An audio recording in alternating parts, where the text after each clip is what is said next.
রাজারহাটের এই মাছ বাজারের চিত্র কিন্তু শুক্রবার বা সোমবারের নয়, এটি সপ্তাহের বাকি দিনগুলোর চিত্র, যেখানে সবসময় মাছের বাজারের এরকম চিত্র চোখে পড়ে।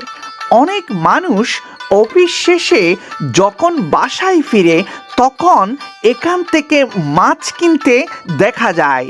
সকল প্রকার মাছ এখানে পাওয়া যায়।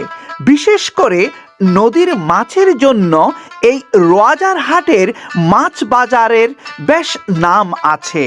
তাই এই রাজারহাট থেকে সবাই মাছ কিনতে চায়।